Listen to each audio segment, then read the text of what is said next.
வணக்கம் நண்பர்களே. அக்ஷய திருதியை அன்று தங்கத்திற்கு பதிலாக லட்சுமி கடாட்சம் பெருக இந்த டாப் 5 பொருட்களை வாங்க மறந்துடாதீங்க. அது என்னென்ன பொருட்கள் அப்படிங்கறத இந்த பதிவுல பார்க்கலாம். இந்த 5 பொருட்களும் தங்கத்துக்கு நிகரானவை. அக்ஷய திருதியை அன்னைக்கு தங்கம் வாங்கணுங்கிறது மட்டும்தான் நமக்கு தெரியும். ஆனா அந்த அக்ஷய திருதியை அன்று இந்த தங்கத்துக்கு பதிலாக இந்த பொருட்களை நம்ம வாங்கணும் அப்படின்னா நம்ம வீட்டுல லட்சுமி கடாட்சம் நிறைஞ்சிருக்கும்.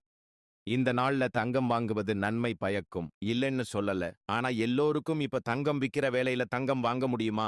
ஆனா லட்சுமி தேவியோட அருள் இருந்தது அப்படின்னா இந்த வருடம் நம்ம தங்கம் வாங்க முடியலனாலும் இந்த பொருட்களை நீங்க வாங்குனீங்க அப்படின்னா அடுத்த வருஷம் லட்சுமி தேவியோட ஆசீர்வாதத்தால நீங்க நிறைய தங்கம், பொன் பொருள், ஆடை, ஆபரண சேர்க்கை உங்களுக்கு உண்டாகும்.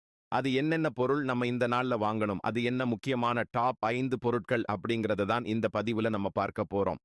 கூடுதல் தகவலாக சொல்லப்போனால் அக்ஷய திருதியை என்பது மகாவிஷ்ணுவின் 6வது அவதாரமான பரசுராமர் பிறந்த தினம் மற்றும் திரேதாயுகம் தொடங்கிய புனிதமான நாளாகவும் கருதப்படுகிறது. இந்த நாளில் நாம் செய்யும் சிறு புண்ணியம் கூட அக்ஷயமாக, அதாவது அழியாமல் பல மடங்காக பெருகும். இந்த பதிவை பார்க்கறதுக்கு முன்னாடி ஒன்னு சொல்றேன். கமெண்ட்ல ஓம் லட்சுமி குபேராய நமக அப்படின்னு பதிவிடுங்க. உங்களுக்கு லட்சுமி குபேரரோட அருள் கிடைக்கும். புதுசா நம்ம சேனலை பார்க்கறவங்க சப்ஸ்கிரைப் செஞ்சுட்டு பாருங்க. வீடியோ பிடிச்சிருந்தா மறக்காம லைக் பண்ணுங்க. உங்க ஃப்ரெண்ட்ஸுக்கு எல்லாம் யூஸ் ஆகும்னு நினைச்சீங்கன்னா ஷேர் பண்ண மறக்காதீங்க. இப்ப பதிவை பார்க்கலாம். அக்ஷய திருதி அன்னைக்கு நம்ம வாங்கக்கூடிய பொருட்களை பூஜை அறையா இருந்தாலும் சரி, பூஜை செல்பா இருந்தாலும் சரி, எது வடக்கு திசையோ அந்த இடத்துல வைங்க. அதே போல வடக்கு திசையில விளக்கு கண்டிப்பா ஏற்றணும். ஏன்னா இந்த திசை குபேர பகவான் மற்றும் செல்வத்தின் தெய்வமான லட்சுமி தேவியோட திசையாக சொல்லப்படுது.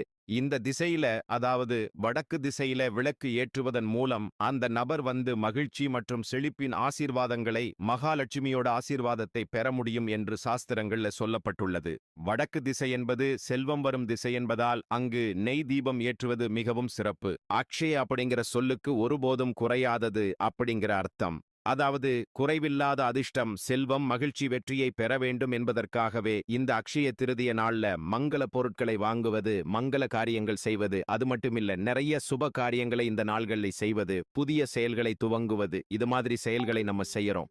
இந்த அக்ஷய திருதய நாள்ல நம்ம செய்யக்கூடிய அனைத்து செயல்களும் வெற்றியை தரும். அது வளர்ந்து கொண்டே இருக்கும் அப்படிங்கிறது ஐதீகம். புராணங்களின்படி இந்த நாளில்தான் கங்கை பூமிக்கு வந்ததாக சொல்லப்படுகிறது. மேலும் பாண்டவர்கள் வனவாசத்தில் இருந்தபோது அவர்களுக்கு உணவு குறையாமல் இருக்க சூரிய பகவான் அக்ஷய பாத்திரத்தை வழங்கியதும் இதே அக்ஷய திருதியை நாளில்தான். அதனாலதான் செல்வம் மட்டுமின்றி, அதாவது தங்கம் வாங்கிறது மட்டுமின்றி, ஆன்மீக தொடர்புடைய காரியங்கள், தியானம், மந்திர ஜெபம், பரிகாரங்கள் இதெல்லாம் செய்யறதுனால அதனுடைய பலனானது நமக்கு வளர்ந்து கொண்டே இருக்கும் அப்படின்னு அர்த்தம். அதனாலதான் இந்த நாள்ல இந்த மங்கள பொருட்களை, லட்சுமி கடாட்சம் கொடுக்கக்கூடிய இந்த பொருட்களை நம்ம கண்டிப்பா இந்த நாள்ல வாங்கணும். இந்த நாள்ல சூரியன் மற்றும் சந்திரன் 2 பேத்தோட முழு சக்தியும் இந்த நாள்ல இருக்கு. இந்த நாள் அஹா தீஜ் அப்படின்னு வட மாநிலங்கள்ல சொல்லுவாங்க. அக்ஷய திருதிய நாள செல்வத்திற்கு அதிபதியான மகாலட்சுமியையும் பெருமாளையும் வழிபடுவதால வாழ்க்கையில பலவிதமான நலன்கள் கிடைக்கும். அக்ஷய திருதியை நாள் அப்படிங்கிறது சித்திர மாசத்துல வரக்கூடிய வளர்பிறை திருதிய நாள தான் நம்ம அக்ஷய திருதிய நாளா கொண்டாடுறோம். அக்ஷய திருதியை அன்று ரோகிணி நட்சத்திரமும் திருதிய நட்சத்திரமும் இணையக்கூடிய நாள். இந்த அக்ஷய திருதிய நாள்ல நாம் என்ன செய்தாலும் அதனுடைய பலன் பெருகி கொண்டே போகும். அப்படிங்கிறதுனால வெள்ளி, தங்கம் மட்டும்தான் வாங்கினா அது பெருகி கொண்டே போகும் அப்படின்னு நினைக்கிறோம். அதற்கு நிகரான பொருட்கள் எத்தனையோ இருக்கு. அதுல முக்கியமான டாப் 5 பொருட்களை தான் நம்ம பார்க்க போறோம். இந்த வெள்ளி, தங்கம் அப்படிங்கறதெல்லாம் நம்ம செல்வத்துக்கு நிகராக சொல்றோம் இல்லையா? இந்த செல்வத்திற்கு நிகரான புதிய வீடு, புதிய வாகனம், நிலம் வாங்குவது, தர்மங்கள் செய்வது, இதெல்லாம் இந்த நாள்ல நம்ம செய்யலாம். இந்த நாள்ல நாம தானமாக கொடுக்கும் பொருளும் சரி, வாங்கும் பொருளும் சரி, அது பெருகி கொண்டே போகும். அதனால நீங்க தானம் கொடுத்தீங்க அப்படினாலும் அதனுடைய பலனானது உங்களுக்கு பல மடங்காக உங்களுக்கும் உங்க தலைமுறையினருக்கும் சேரும். குறிப்பாக நீர்தானம் மற்றும் அன்னதானம் செய்வது இந்த நாளில் கோடி புண்ணியத்தை தரும். சரி, என்னென்ன பொருட்கள் அப்படிங்கிறத இந்த பதிவுல பார்க்கலாம். இது கல்லுப்பு. இதுக்கு 10 ரூபாய் இருந்தா கூட நீங்க போதும். கல்லுப்பு கடல்ல இருந்து தோன்றியது. மகாலட்சுமியும் கடல்ல இருந்து தோன்றியவர்கள். அதனால இந்த மகாலட்சுமிக்கு உரிய பொருட்கள்ல 108 பொருட்கள்ல ஒன்றாக சொல்லப்படுவது இந்த கல்லுப்பு. இந்த கல்லுப்பை நீங்க இந்த நாள்ல மறக்காம 10 ரூபாய் கொடுத்து நீங்க வாங்கி வைக்கலாம். இதை இந்த வருடம் நம்ம வாங்கி வைக்கிறதன் மூலம் அடுத்த வருடம் நமக்கு தங்கம் வாங்கக்கூடிய யோகம் நமக்கு கிடைக்கும். அடுத்தது பாத்தீங்கன்னா வெள்ளி நாணயம். வெள்ளி அப்படிங்கிறது சுக்கிரனோட தொடர்புடையது. மகாலட்சுமியும் சுக்கிரனும் சகோதர சகோதரிகள். இந்த சுக்கிர பகவானோட அருள் இருந்தாதான் மகாலட்சுமியோட ஆசீர்வாதமுமே நமக்கு கிடைக்கும். அதனால இந்த நாள்ல வெள்ளி நாணயம் வாங்குவது நல்லது. அதுலயும் குறிப்பா அந்த வெள்ளி நாணயத்துல லட்சுமி தேவி உருவம், அடுத்து தாமரை உருவம் இதெல்லாம் இருக்கக்கூடிய வெள்ளி நாணயம் வாங்குவது நல்ல அதிர்ஷ்டத்தையும் செல்வத்தையும் அதிகரிக்கும். அடுத்து இந்த நாணயம் சிலையா வாங்கலாம்னா தாராளமா வாங்கலாம். லட்சுமி தேவி சிலை, குபேரனோட சிலை, பெருமாளோட சிலை, உங்களுக்கு இஷ்ட தெய்வம் முருகனாக இருந்தால் முருகனோட வேல் வெள்ளியில சின்னதா வாங்கி வைங்க. இதெல்லாம் வசதி இருக்கு, வெள்ளியில வாங்க முடியும் அப்படிங்கிறவங்க, தங்கத்துல வாங்க முடியுங்கிறவங்க வாங்கலாம். இது என்னால வாங்க முடியல அப்படிங்கிறவங்க, நான் முன்ன சொன்ன அந்த ஒரு பொருள் கல்லுப்பு வாங்கி வச்சீங்கன்னாவே உங்க வீட்டுல நிறைவாக லட்சுமி கடாட்சம் நிறைஞ்சிருக்கும். அடுத்த வருஷம் உங்களாலையும் நல்ல வெள்ளியோ தங்கமோ உங்களால வாங்க முடியும். அடுத்து பாத்தீங்கன்னா செம்பு அல்லது பித்தளை பாத்திரம். அக்ஷய திருதியை அன்று செம்பு அல்லது பித்தளை பாத்திரம் வாங்குவது மிகவும் சிறப்பு.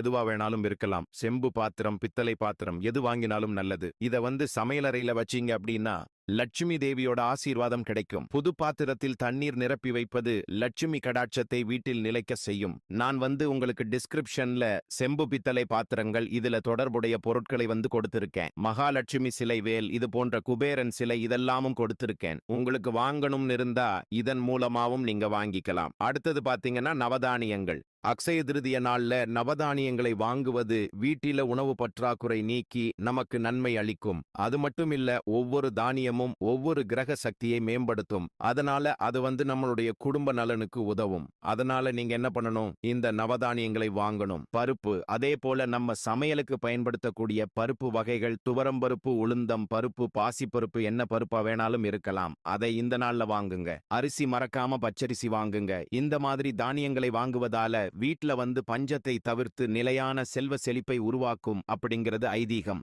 சிலைகள் நான் ஏற்கனவே சொன்னேன். பூஜைக்காக புதிய தெய்வ சிலைகளை வாங்கி வீட்ல வைப்பது ரொம்ப நல்லது. இந்த பொருட்கள் உங்களுக்கு 10 ரூபாய்க்கு வாங்கலாம். அது என்னென்ன பொருட்கள் அப்படின்னு பாத்தீங்கன்னா, மஞ்சள் குங்குமம், மஞ்சள் கிழங்கு, விரலி, மஞ்சள் இருக்கு இல்லையா, அது சந்தன பவுடர். அடுத்தது மல்லிகை பூ. மல்லிகை பூங்கிறது சொல்லவே வேண்டாம். பணத்தை ஈர்க்கக்கூடிய அதீத சக்தி படைத்த ஒரு பூ. இது மகாலட்சுமிக்கு பிரியமான ஒரு பூ. இதெல்லாம் 10 ரூபாய் இருந்தா போதும். இந்த பொருட்களை நீங்க வீட்ல வாங்கி வைக்கலாம். அதே போல் இந்த நாளில் குடை தானம் செய்வது, செருப்பு தானம் செய்வது போன்றவை பித்ருக்களின் ஆசியையும் பெற்று தரும் என்று சொல்லப்படுகிறது. அக்ஷய திருதியை என்பது செல்வத்தை சேர்ப்பது மட்டுமல்ல, மற்றவர்களின் பசியை போக்கும் நாளாகவும் நாம் கருத வேண்டும். ஏப்ரல் 19ஆம் தேதியே திருதியை திதியானது ஆரம்பிச்சது. மதியம் ஒரு 32க்கு திருதியை திதி ஆரம்பிச்சு ஏப்ரல் 20ஆம் தேதி காலையில 11:12 வரையும் திருதியை திதி இருக்கு. அப்ப 20ஆம் தேதி தான் நமக்கு அக்ஷய திருதியை. இந்த அக்ஷய திருதியானது இந்த வருடம் திங்கட்கிழமையில வந்திருக்கு. அன்றைய தினம் நட்சத்திரம் பாத்தீங்கன்னா காலையில 7:52 வரையும் கிருத்திக நட்சத்திரம், அதற்கு பிறகு ரோகிணி நட்சத்திரம். திங்கட்கிழமையில ரோகிணி நட்சத்திரமும் சேர்ந்து வரக்கூடிய நாள்ல இந்த அக்ஷய திருதியை வந்திருக்கிறது. மேலும் இந்த நாளுக்கு சிறப்பு சேர்ப்பதாக இருக்கு. அதனால இந்த நாளை நம்ம தவற விட்டுடக்கூடாது. இன்று புதிய முயற்சிகளை தொடங்கவும் தங்கம் வாங்கவும் மிகச்சிறந்த நாளாக கருதப்படுவது அக்ஷய திருதியை. இந்த நன்னாளில் நாம் செய்யும் சில காரியங்கள் நம் வாழ்நாள் முழுவதும் செல்வத்தையும் வெற்றியையும் அள்ளித்தரும். அதே சமயம் சில தவறுகளை தவிர்ப்பது துரதிர்ஷ்டத்தை நீக்கி மங்களத்தை உண்டாக்கும். அக்ஷய திருதியை அன்று நீங்கள் பின்பற்ற வேண்டிய பொன்னான வழிகள் இதோ. அதிகாலை பிரம்ம முகூர்த்தத்தில் எழுந்து நாளை தொடங்குங்கள். வீட்டை தூய்மை செய்து ஊதுபத்தி ஏற்றி தியானம் செய்வது நேர்மறை ஆற்றலை வீட்டிற்குள் கொண்டு வரும். யோகா, தியானம் மற்றும் பிராணாயாமம் மூலம் மனதை அமைதிப்படுத்துங்கள். இது உங்களுக்கு நாள் முழுவதும் புத்துணர்வை தரும். மகாவிஷ்ணு, மகாலட்சுமி, விநாயகர் மற்றும் குபேரரை வணங்குங்கள். நெய் விளக்கேற்றி விஷ்ணு சஹஸ்ரநாமம் போன்ற மந்திரங்களை சொல்வது உங்கள் இல்லத்தில் செல்வம் நிலைக்க வழிவகுக்கும். ஏழைகளுக்கு உணவு, தண்ணீர், உடைகளை தானமாக வழங்குங்கள். கல்வி அல்லது மருத்துவ உதவிக்கு உங்களால் முடிந்த பணத்தை அளிப்பது மிகப்பெரிய புண்ணியத்தை தேடித்தரும். ஏதேனும் தீராத பிரச்சனைகளில் இருந்தால் சிவன் சன்னதியில் அமர்ந்து மகா மிருத்யுஞ்சய அல்லது காயத்ரி மந்திரம் சொல்லுங்கள். இது உங்களை பாதுகாத்து மன வலிமையை தரும். அன்று யாருடனும் சண்டையிடாதீர்கள். கடுமையான சொற்களையோ கெட்ட வார்த்தைகளையோ பயன்படுத்தாமல் மகிழ்ச்சியாகவும் அன்பாகவும் பேசுங்கள். தங்கம் வாங்குவது சிறப்புதான், ஆனால் கடன் வாங்கி ஆடம்பர பொருட்களை வாங்குவதை தவிர்க்கவும் உங்கள் வசதிக்கேற்ப திட்டமிட்டு செலவு செய்யுங்கள். அசைவ உணவுகள், மது மற்றும் காரமான உணவுகளை தவிர்த்து பழங்கள், காய்கறிகள் மற்றும் தானியங்களை உண்பது உடல் மற்றும் மன தூய்மைக்கு நல்லது. மது, புகைப்பிடித்தல் போன்ற தீய பழக்கங்களை முற்றிலும் தவிர்க்கவும். இந்த புனித நாளில் பிரம்மச்சரியத்தை கடைபிடிப்பது உங்கள் ஆன்மீக சக்தியை அதிகரிக்கும். யாரையும் இழிவுபடுத்தவோ அவமதிக்கவோ வேண்டாம். சிறியவர் முதல் பெரியவர் வரை அனைவரிடமும் பணிவாக நடந்து கொள்ளுங்கள். அக்ஷய திருதியை என்பது வெறும் தங்கம் வாங்கும் நாள் மட்டுமல்ல, அது நம் மனதை தூய்மைப்படுத்தி நற்பண்புகளை வளர்த்து கொள்ளும் ஒரு பொன்னான வாய்ப்பு. அக்ஷய திருதியை இந்த நன்னாளில் நாம் செய்யும் சில காரியங்கள் நம் வாழ்நாள் முழுவதும் செல்வத்தையும் வெற்றியையும் அள்ளித்தரும். அக்ஷய திருதியை என்றாலே தங்கம் வாங்குவது என்று மட்டும் பலரும் நினைக்கிறார்கள். ஆனால் உண்மையில் வாங்கினால் வளரும் என்பதை விட கொடுத்தால் வளரும் என்பதே இந்நாளின் மிக முக்கியமான ரகசியம். இதற்குச் சான்றாக குசேலரின் கதை அமைகிறது. குசேலர் கிருஷ்ணனிடம் தனது வறுமையை நீக்கச் சொல்லியோ அல்லது அக்ஷய திருதியை நாளில் சென்று பலன் பெற வேண்டும் என்றோ திட்டமிடவில்லை. தன் அன்பிற்குரிய தோழனை பார்க்க வேண்டுமென்ற நினைப்பிலேயே புறப்பட்டார். அவனுக்கு ஏதாவது கொடுக்க வேண்டுமே என்று ஒரு சிறு துணியில் அவலை எடுத்துக்கொண்டு கிருஷ்ணனிடம் கொடுக்க, கிருஷ்ணன் அந்த அவலை அன்புடன் உண்ட மாத்திரத்திலேயே குசேலரின் வறுமை நீங்கி பற்பல செல்வங்கள் பெருகியது. அதேபோல் ஆதி சங்கர பகவத்பாதர் ஒரு ஏழை பெண்ணின் வறுமையை போக்க கனகதாரா ஸ்தோத்திரம் பாடி நெல்லிக்கனிகளை தங்கமாக மாற்றியதும் ஒரு அக்ஷய திருதியை நாளில்தான். எனவே இந்நாளில் அதிகாலை பிரம்ம முகூர்த்தத்தில் எழுந்து நீராடி வீட்டை தூய்மை செய்யுங்கள். மகாலட்சுமி படத்திற்கு முன்னே கோலம் போட்டு நெய் விளக்கேற்றி தாமரை மலர்கள், நெல்லிக்கனிகள் மற்றும் இனிப்புகளை நிவேதனமாக வைத்து கனகதாரா ஸ்தோத்திரத்தை பாராயணம் செய்யுங்கள். பத்மா பத்மாலயா ஸ்ரீ பத்மதாரிணி என்று துதிக்கப்படும் மகாலட்சுமிக்கு தாமரை மலர்களால் அர்ச்சனை செய்வது உங்கள் கடன் தொல்லைகளை நீக்கி லட்சுமி கடாட்சத்தை தரும். ஏழைகளுக்கு உணவு, தண்ணீர், உடைகளை தானமாக வழங்குங்கள். மகாவிஷ்ணு, மகாலட்சுமி, விநாயகர் மற்றும் குபேரரை வணங்கி விஷ்ணு சஹஸ்ரநாமம் சொல்லுங்கள். அன்று யாருடனும் சண்டையிடாதீர்கள். கடுமையான சொற்களை பேசாமல் மகிழ்ச்சியாக இருங்கள். அசைவ உணவுகள், மது மற்றும் புகைப்பிடித்தலை முற்றிலும் தவிர்த்து மன தூய்மையை கடைபிடியுங்கள். தங்கம் வாங்குவது உங்கள் விருப்பம், ஆனால் கடன் வாங்கி செலவு செய்வதை தவிர்க்கவும். அக்ஷய திருதியை என்பது நம் மனதை தூய்மைப்படுத்தி நற்பண்புகளை வளர்த்துக் கொள்ளும் ஒரு பொன்னான வாய்ப்பு. இந்த வழிமுறைகளை பின்பற்றி வாழ்வில் சகல ஐஸ்வர்யங்களையும் பெறுங்கள். அனைவருக்கும் இனிய அக்ஷய திருதியை நல்வாழ்த்துக்கள்.